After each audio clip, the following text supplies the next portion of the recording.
3학년 학생들입니다. 일하고 사회에서 어떻게 그럼 2박 3일 동안 되게 도움이 많이 될 것 같아요. 네. 잘할 수 있겠죠? 네. 고객 응대뿐 아니라 창구 업무도 체험하며 금융인의 자질을 배우고 있습니다.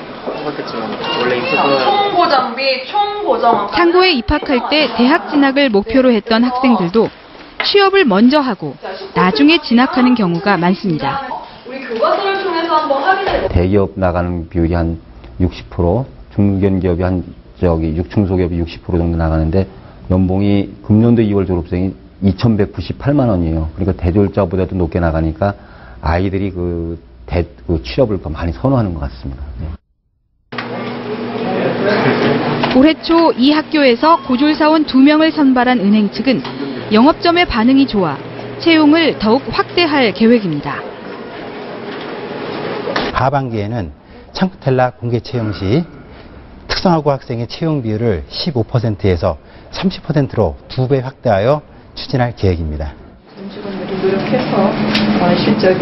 지난 1974년 고졸 여행원으로 입사한 윤유숙 우리은행 본부장. 지점장을 거쳐 3년 전엔 본부장으로 승진해 경기 서부 지역의 모든 영업점을 관리하고 있습니다. 11시 전에 퇴근은 못 해봤던 것 같아요. 그냥 어떤 날은 정말 은행에서 자보기도 하고 그러면. 하지만 고졸 학력 때문에 받는 차별과 불이익은 없었다고 말합니다. 자료를 좀 많이 뿌려주고 고졸하고 대졸 차이가 아니고 여성과 남성의 차이점이 그렇게 나타났는데 지금은 이제 그런 건 없어진 것 같아요. 그래서 이제 지금은 정말 누군가가 얼마만큼 열심히 하느냐에 따라서.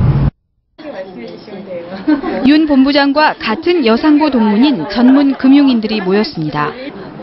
34년 경력의 권금자 지점장. 주경 야독으로 은행 내 MBA 과정과 야간 대학까지 마쳤습니다. 내 이름 석자를 걸고 마케팅을 하는 거기 때문에 사실 상대방은 내가 어느 학교를 나왔는지 사실 중학교, 고등학교, 대학교 그거에 대한 관심보다 내가 어떻게 진심으로 어떤 상품을 고객한테 정말 유리한 상품을 고객 입장에서 맞는 상품을 권하는가가 중요한 거거든요. 고졸 출신으로 증권사 팀장이 된 김종민 씨. 중요한 건 학력이 아니라 실력이라고 말합니다. 물론 대학 4년을 졸업한 친구들을 이제 산업 현장에 투입하면 실제로 학교와 산업이 너무 차이가 많이 나기 때문에 얘네들을 특히 학벌이 좋은 애들이면 좋은 애들 자기 자신에 대한 프라이드나 고집 같은 게 강해서 적응력이 굉장히 떨어져요. 한 인재 추천 기업이 국내 1000대 상장 기업 CEO들의 출신 대학과 전공을 분석한 결과 명문대, 이른바 스카이대 출신 비율은 지난 2007년 10명 중 6명꼴에서 올해는 4명꼴로 줄었습니다. 반면 이공계 출신은 점점 늘고 있고 고졸 출신도 전체 2.8%, 35명이나 돼 능력 위주의 CEO 발탁이 자리 잡고 있음을 보여줍니다. 명예퇴직 1849년 IMF 외환 위기로 대량 해고의 바람이 은행권에 불어닥친 1998년.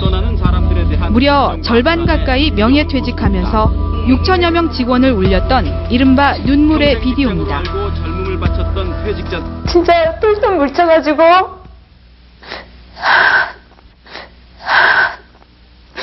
좋은 은행으로 진짜 다시 살렸으면 여러분한테 부탁드리고 싶습니다.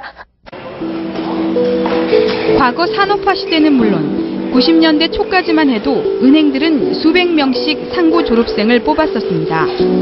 하지만 대부분 고졸 출신이던 사원들은 IMF 당시 구조조정의 태풍을 비켜가지 못했고 그 이후 은행과 기업들은 대졸 사원들만 선발하기 시작했습니다.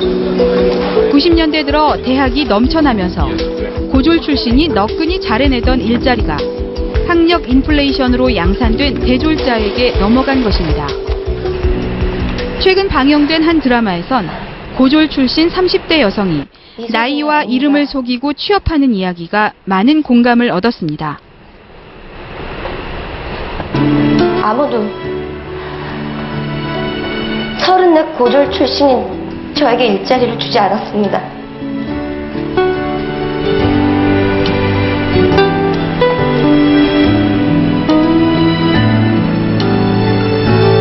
그래서 아르바이트비라도 벌려고 이름과 나이를 속이고 이곳에서 일하게 됐습니다. 유난히 학벌을 중시해온 우리 사회에서 출신 학교는 신분을 규정짓기도 하고 노동 조건 등에서 차별을 낳고 있습니다. 25에서 64세 인구 가운데 고등학교 출신자 취업률은 70.7%, 대학 이상 출신의 77%보다 월등히 낮습니다. 모두 OECD 국가 평균보다 크게 낮습니다. 학력별 임금 격차도 큽니다. 지난해 기준 고졸 노동자의 임금을 100으로 볼 때 중졸 이하는 86, 대졸 이상은 154.4로 50대가 되면 2배 차이가 납니다. 경기도의 한 특성화고 3학년 교실. 학생들에게 졸업 후 진로를 물어봤습니다. 졸업 후에 바로 취업을 하겠다라고 생각하는 학생들 몇 명이나 되는지 들어줄래요? 9, 10, 11명. 우리 반이 몇 명이죠? 절반에 거의 가깝네요. 그러면 그래도 나는 대학을 가겠다, 진학을 해야겠다라고 생각하는 학생들은 몇 명이나 되는지 한번 들어줄래요? 네. 대학에 가겠다는 학생들이 절반을 넘습니다. 교육 통계를 보면 지난해 취업을 위한 전문계고 졸업생의 71%가 대학에 진학했습니다. 2000년대 들어 취업률이 급감한 대신 진학률이 급증하고 있는 겁니다. 4년 대학 나온 사람이 들어가도 그 4년 동안 먼저 일했던 사람이 그 대학 나온 사람보다 못하다는 거죠. 울산의 현대중공업 기술교육원. 28살 안종건 씨가 용접 기술을 배우느라 구슬땀을 흘립니다. 4년제 대학을 졸업하고 학원 강사로 일하기도 했지만 사무직이 아닌 생산직에 도전한 겁니다. 제가 전공이 이제 수학과다 보니까 뭐 학원도 갈 수 있고 이제 은행이나 선생님 쪽으로 갈 수 있는데 그 길이 요즘은 많이 좁거든요. 교육을 마치면 사내 협력회사 취업을 거쳐 정규직 채용 기회가 주어집니다. 교육생의 평균 연령은 27세. 18살 고등학생부터 40대 대학원생까지 함께 기술을 배웁니다. 당초엔 고졸과 전문대졸 이하로 학력을 제한했지만 지난 2007년 역차별이라며 폐지되자 대졸 이상 학력이 더 많이 몰리고 있습니다. 심지어 이곳 산업단지 일부 기업에선 대졸자가 취업을 위해 고졸로 학력을 하향 위조하는 사례까지 있었습니다. 생산교수직 사원들 같은 경우에는 본인이 근무한 만큼의 수당을 다 받기 때문에 훨씬 더 메리트가 있다고 보고 있고요. 학력 수준과 본인의 직업은 이제 좀 별개가 되지 않는가라는 생각이 많이 듭니다. 우리나라의 대학 진학률은 80% 안팎으로 세계 최고 수준. 대졸자들의 비율이 30년 전의 고졸 출신 비율과 별반 다를 게 없습니다. 결국 대졸자가 고졸자의 일자리를 잠식하고 대학을 졸업해도 제대로 취업을 못하는 고학력 실업자만 양산되고 있습니다. 학력 위주보다는 실력 위주로 인재를 많이 채용해가지고 저희 학생들이 앞으로 취업의 문을 더 많이 두드릴 수 있도록 하는 바람이 있습니다. 이력서의 학력난을 없애고 실력 있는 고졸자를 차별 없이 채용하는 것은 대학의 구조조정은 물론 왜곡된 노동시장을 바로잡고 기업의 경쟁력도 키우는 길일 것입니다.